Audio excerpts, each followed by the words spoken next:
If you're part of the FRS, then you know that choosing between the pension plan and the investment plan is a big decision. It's going to impact your income in retirement for decades. So let's make sure that you know all the pros and all the cons so that you can make the right decision for you and your family. Today, we're going to explore the two main retirement options available to FRS members: the pension plan and the investment plan. We're going to walk through how each plan works, who might they be best for, and some key factors for you to consider. Then we're going to dive deeper into the four pension plan options, the payout options, and some common withdrawal strategies that we see for the investment plan. And by the end of this video, you're going to have a clear roadmap to help you decide which plan is best for you. So let's first give an overview of the two plans. So the FRS pension plan is a defined benefit plan.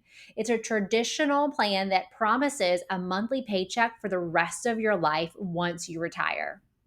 This benefit is calculated on factors like your years of service, average final salary, and a benefit multiplier.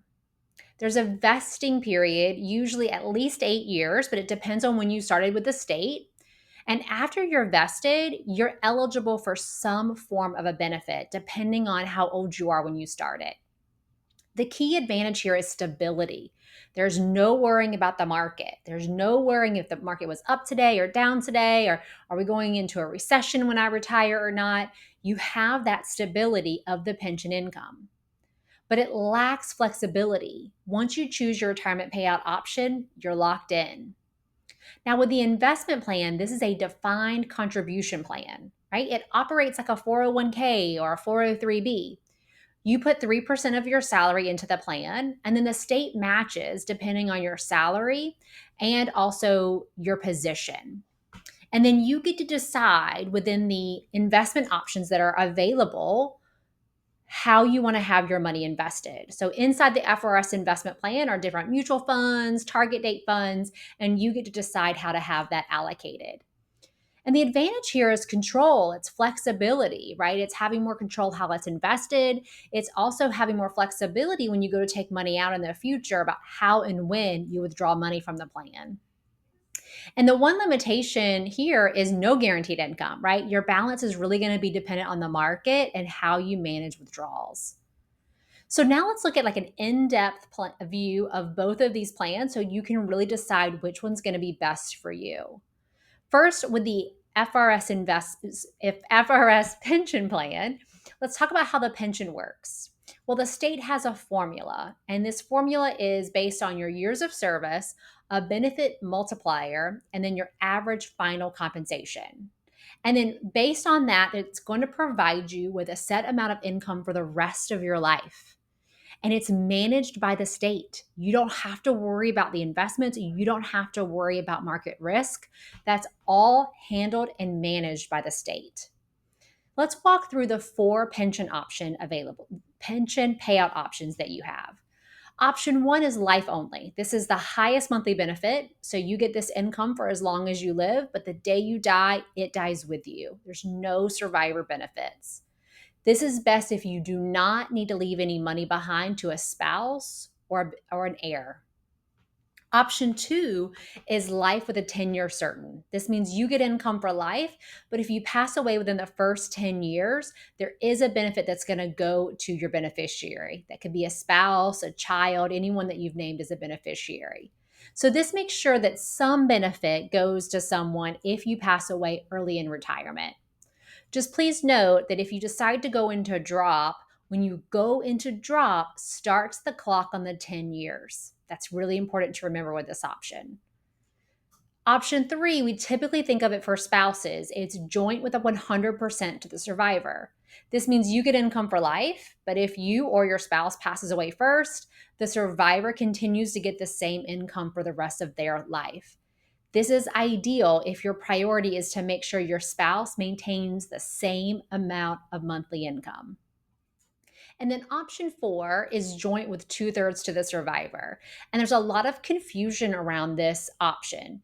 This option says I get this one higher income. It's going to be higher than option three for as long as we're both living, but the day that one of you passes away, either you or your spouse, the benefit is going to be reduced down to 2/3. So this is kind of a balance between protecting that income for your spouse while also maximizing your monthly income while you're both alive. So who might prefer the pension plan? One, for someone who has longevity concerns. So if you anticipate a long retirement or you think your spouse is going to have a long retirement, then this pension can be extremely valuable to you. If you don't want the stress of managing investments, then that pension's predictable income can be very appealing. Or if you want to have stable retirement budget, it's great for those who want that fixed monthly income that they know here's what my income is going to be every single month and I can rely on this.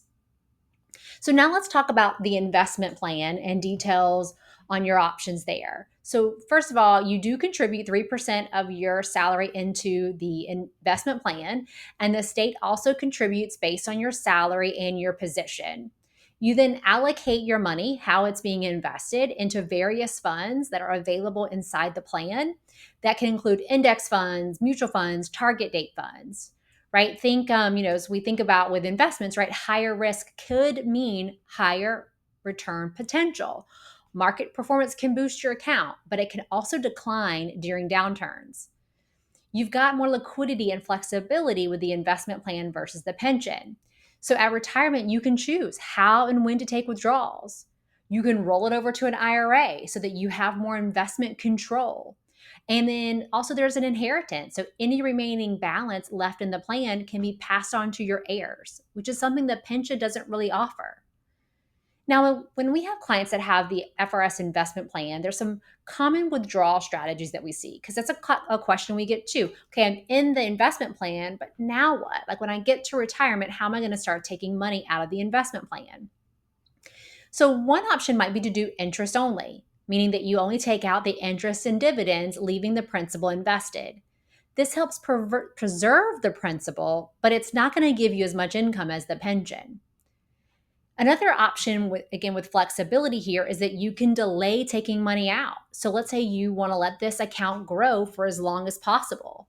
You can let it grow until you're 73. So right now, when you're 73, according to required minimum distributions, you have to start taking money out of your retirement accounts. And that could change, but that is under current tax law. So you can allow this account to continue growing until you're 73. You also have the choice to do a Roth conversion. So you can convert some or all of the investment plan into a Roth. So what happens with that is you pay taxes on the converted income now. It's now in a Roth IRA. It grows tax-free, and then you can take it out tax-free as long as all of that is structured properly. So who may want this investment plan over the pension? One, if you're comfortable managing your own investments and you want control over your own portfolio.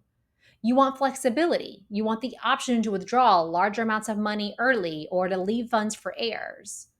Or if you anticipate a shorter life expectancy. If you anticipate a shorter retirement, then this is going to give you the option to take out higher withdrawals in the early years, plus leave anything that's left to your beneficiaries. So now let's talk about both of these and do a side-by-side comparison.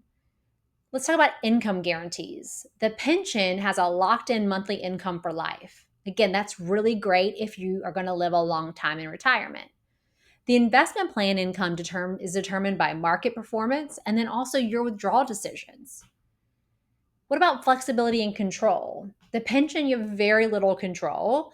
Once you choose a payout option, you're set for life. But the investment plan, you have more control both on how it's invested while you're working and what you do when you retire.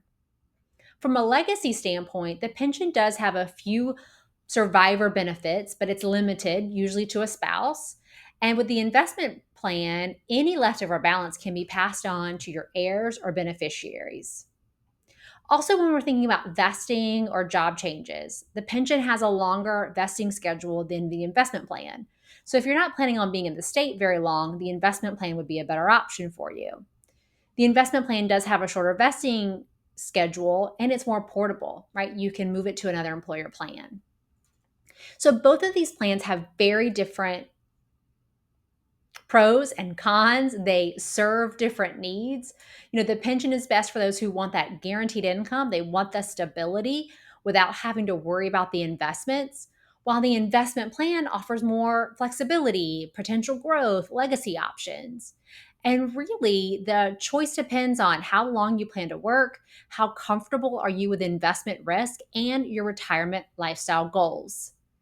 If you still have questions about which option might be best for you, I encourage you to join our upcoming webinar series. We host a webinar once a month on retirement planning topics, and a lot of times we're focused just on retirement topics for FRS members. If you're interested to make sure that you are on our exclusive email list to get notified when we have a webinar, you can go to our website, which is curryshowandfinancial.com/events. That's curryshowandfinancial.com/events. And you'll see a spot right there where you can sign up to receive all of our emails about our upcoming webinar series. If you enjoyed this, I encourage you to like and subscribe, and then feel free to share this with any of your colleagues so that they can learn about the key differences between the FRS investment plan and the pension plan. Bye now.